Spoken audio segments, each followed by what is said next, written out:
When the rain stops in Tairāwhiti, the damage doesn't, because when the rain hits hard, it floods wood with the water.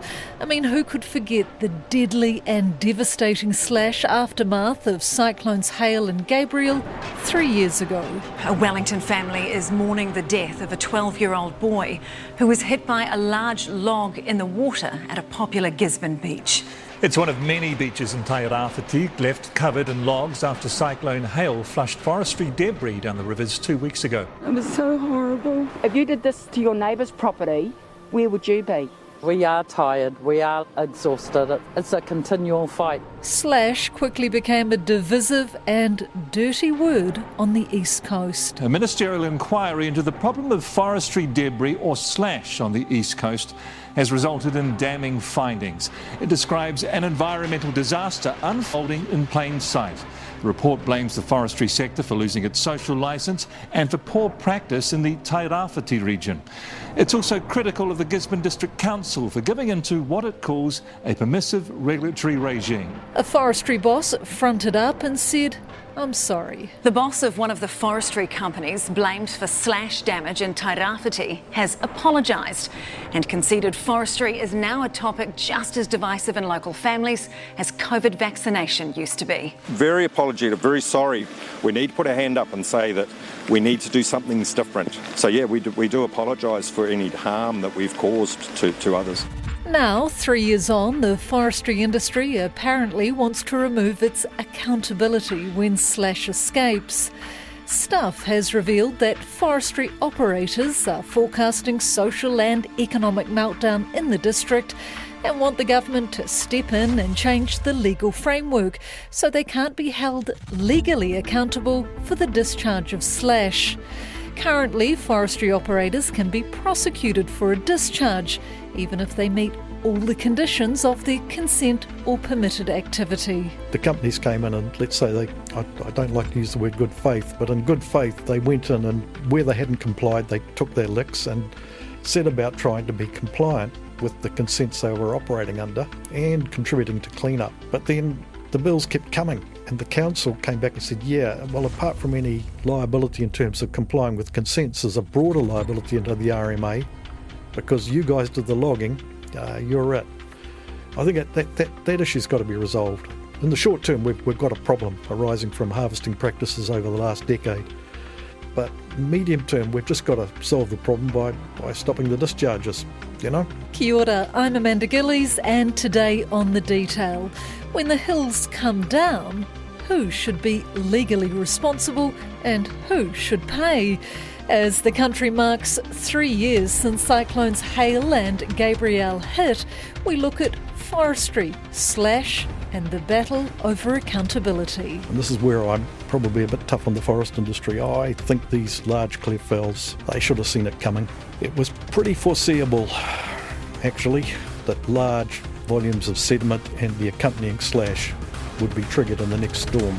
That's Dr. Mark Bloomberg from the New Zealand School of Forestry at the University of Canterbury. He's been there since 2008 and is now an adjunct senior fellow.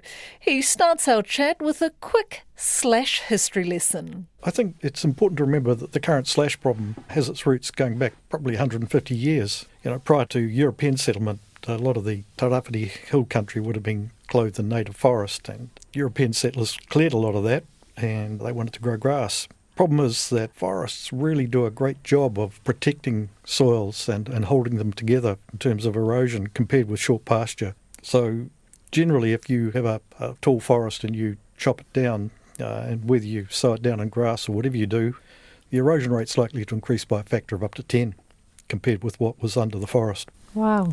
And I'm talking about erosion, and we'll talk about how that relates to slash in a moment, because in my view you can't talk about the slash problem without understanding the erosion problem first. So the second key point about Tairāwhiti is, by global standards actually, it's got some of the most erodible hill country in the world, not just in New Zealand, in the world.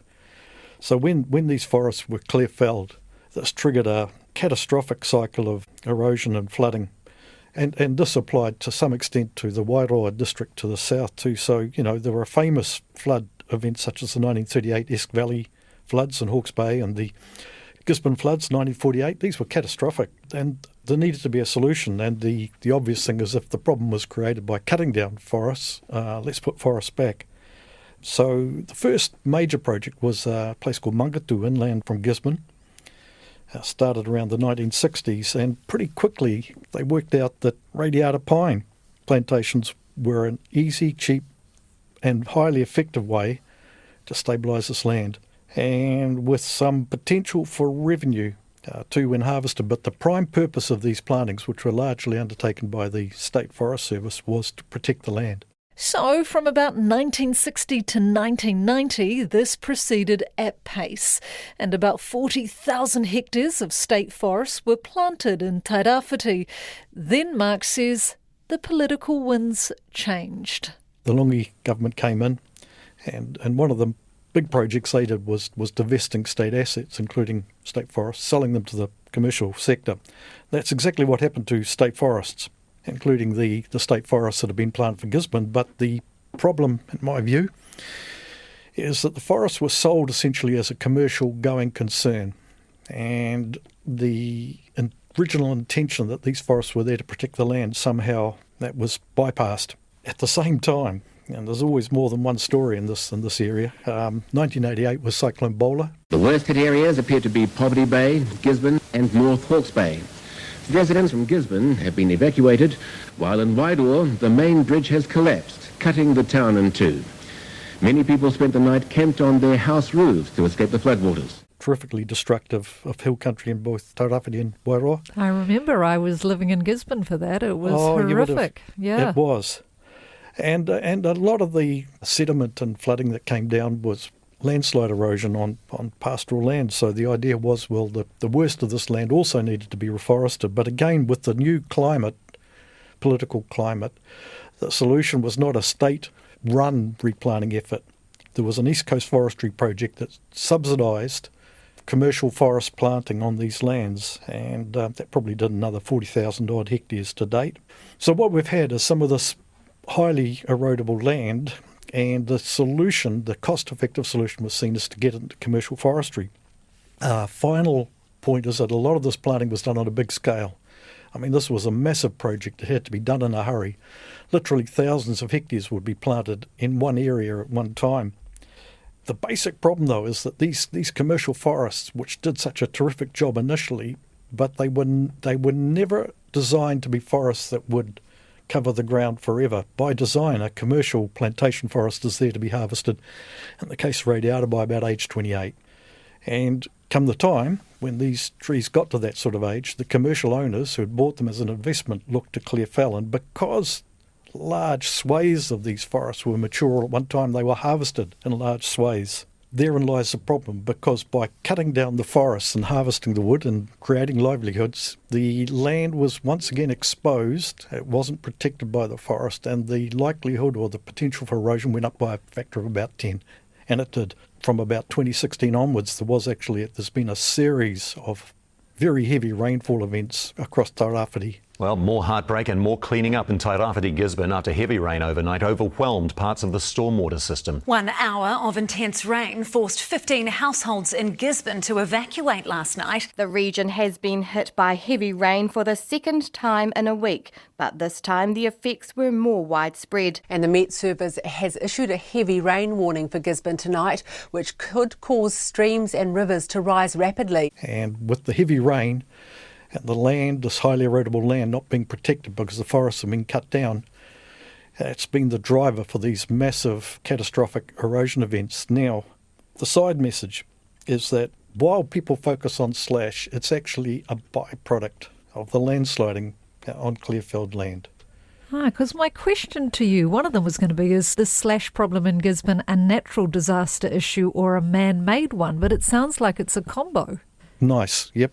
That's exactly what I would have said too. It's you've got this very, very difficult environment with very high natural rates of erosion, but in the case of clear felling commercial forest, not all of the tree can be taken. When the trees hit the ground, they break, so you've got the tops of trees, you've got branches, limbs broken off. So after the commercial trees, the logs have been removed from the site and taken away to be sold, there's still substantial volume woody material sitting on the ground, which gets called slash. Now, when those landslides happen, the earth moves and the slash moves with it. And gravity being gravity, the slash and the earth move together down into a channel on the hillside, and then they move down the channel. And in a decent flood, a lot of that material will end up in the river valley below. And that's where the fun starts. Yeah, and what happened in Cyclone Gabrielle, Cyclone Hale, was devastating for the region. Here's the big question then, Mark. I mean, that cleanup cost millions. It was devastating. Who do you think is responsible? Who do you think should be paying for it? Well,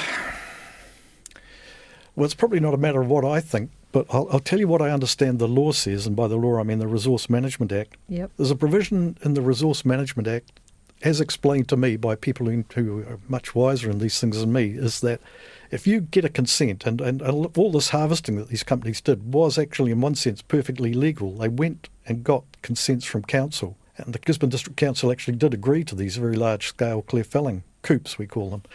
So the principle is that if you have the consent, and whether or not you comply with any conditions in the consent, if there is some kind of adverse event like a major rainstorm and large landslides happen, and that slash moves down and causes impacts in the downstream environment, as explained to me, the risk and the liability rest with you, the person who had the consent and did the logging. So simplistically, I'm not saying this is the absolute be-all and end-all, but from a strict, from the RMA point of view, it's you, the guy who did the logging.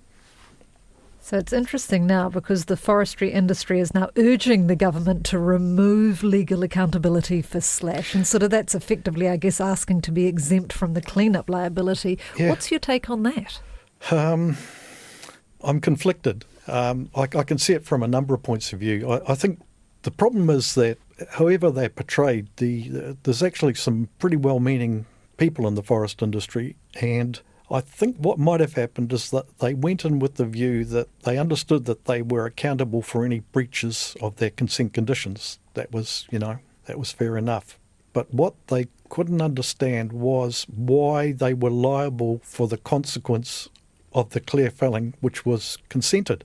The council said you can clear fell, go out there and clear fell 1,000 hectares at one time. And then when the storms came and all the slash and sediment moved down, the forester might have said, well, I did my best and I tried to comply, but you're saying now that I'm also liable for the cleanup. And strictly under the law, that's true. But I think it kind of blindsided the foresters. Yeah. But I think there's sort of I don't know, I'm a pretty simple guy. If I went and got a consent for something from the council and I did exactly what the consent did and absolutely kept my nose clean, and then suddenly in comes a notice, but there's actually this big problem that we never anticipated and you're going to clean it up. And there's a degree of dismay that comes with that.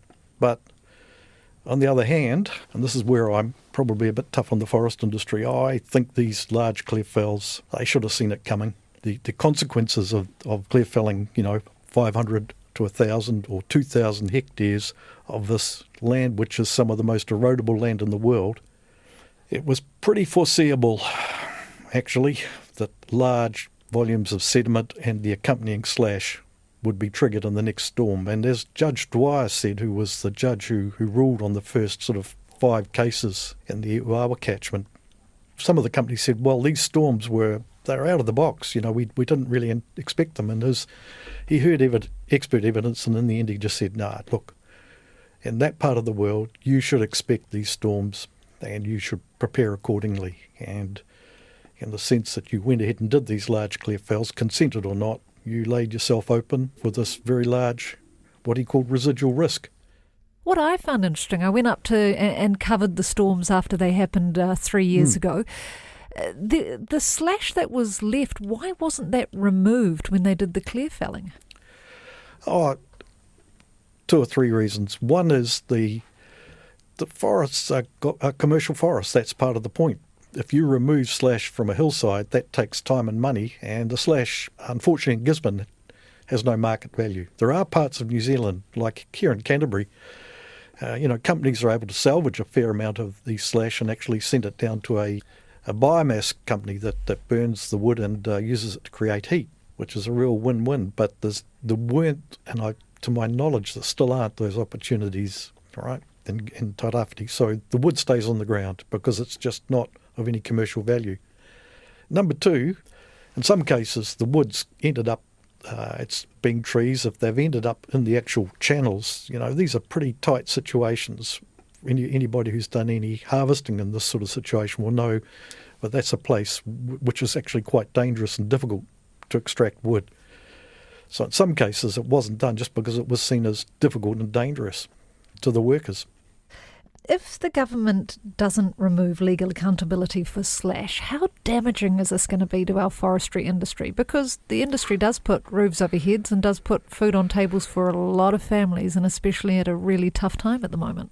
Yeah, I think when you say the forest industry, you've got to qualify it. It's the forest industry in Tairāwhiti and possibly to some extent in Wairoa. The trick to remember is that the actual proportion of highly erodible land under plantation forest, it's only about 6% of our total plantation forest area in New Zealand, 6 or 7%. And the bulk of that's in Tairāwhiti. The kinds of problems that the industry is experiencing in Tairāwhiti, there are some areas in Nelson and one or two other places where they've got these problems in a light form. But there are many parts of New Zealand where, with good capable management, these problems just far less likely to occur, and the industry in those areas can get on with being successful businesses, So as a local Gizzy girl, how do we protect the forestry industry there? How do we make this right? Yeah. This is probably where I run out of steam a bit.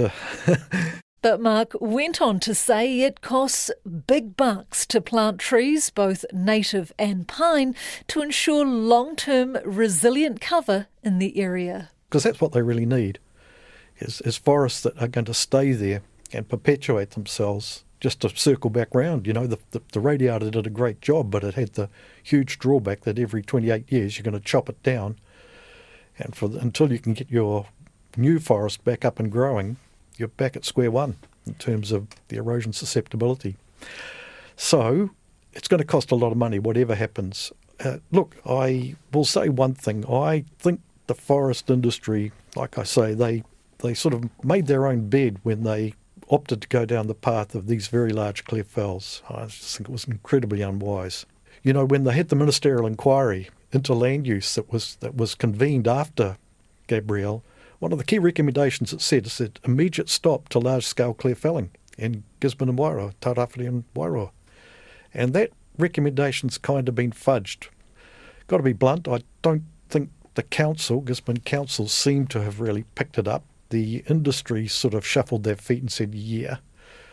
If I talk to individual foresters working for individual companies, and some are more vocal than others, they'll say, yeah, we've got to get our cleft fell coop sizes down. Just a reminder, the word coop refers to an area of felled trees resulting from a forestry harvesting operation. It's the scale of the cleft felling that caused a lot of the damage in terms of slash and sediment. We've got to get those coops down to small size. This is in fact what happens overseas. Yeah. If you go and look at difficult erodible land being harvested in Europe, they'll be down to coop sizes, sometimes 1 to 2 hectares. It's recognised that big commercial cleft felling on this kind of land is just not a goer. And I think so, if you wanted one take-home message, these big cleft fells have to stop, and they've got to stop pronto. And will the forestry industry in Tairāwhiti, Wairoa, are they listening to this? Are they agreeing to that? Like I say, I'm not part of the discussions, so I don't know what's being said. But when I look at what's put out there in public, and when I actually look at the practice, the companies are still applying for consents for relatively large coops in some cases, and again driven by the fact that a lot of these areas are coming mature at one time. And I'm thinking, yeah, but you've got to find a way not to do it. And I think that's probably where me and perhaps the mainstream forest industry are at a point of divergence at the moment. I don't think there's been any kind of universal or broad buy-in to that recommendation from the ministerial inquiry. In my opinion, there should have been. I want to know from you, if there are no changes and the forestry industry in that area remains legally accountable for the slash, can you see some of the companies going under? Like they simply cannot afford to do work there? Well, I think predicting the future is a very dangerous thing. But I can cheerfully say that there is a risk that, well, look, the fundamental problem, as I sort of outlined at the beginning, was that we've set up these forests as commercial operations. Well, one way or another, I don't think full-scale commercial forestry of the kind that we have elsewhere in New Zealand is a goer in many parts of Gisborne. So it's got to change. Now, how will it change? Companies might go broke. They might fold up their tents and just walk away. I don't really know what their options are, but for sure, I'd be pretty confident that something's got to change. And it may be in terms of the foresters just walking away in some cases, yeah. So as the rain continues to pound the region, what should happen next? What's got to happen right now is an agreement that we're going to manage the land and the forest in a way that ongoing slash discharges are not going to be a problem, you know. That's absolutely non-negotiable. So that solves the problem, largely. I mean, there'll always be slash and wood coming out of steepland forest and that kind of terrain. I mean, you could go up into a Department of Conservation mountainland forest and you'll find logs and wood floating around and located in channels. That's part of the process of a forest. Wood gets into the water. It's the massive amounts triggered by large-scale clear felling that have created the kind of catastrophes that we've been seeing lately. Yeah, to see Waikanai and Midway beaches all the way carpeted, I mean, that's just heartbreaking. Well, it's, beyond that, it's dangerous. Yeah. And destructive. We had a kid die, you know, that's just doesn't get any worse than that.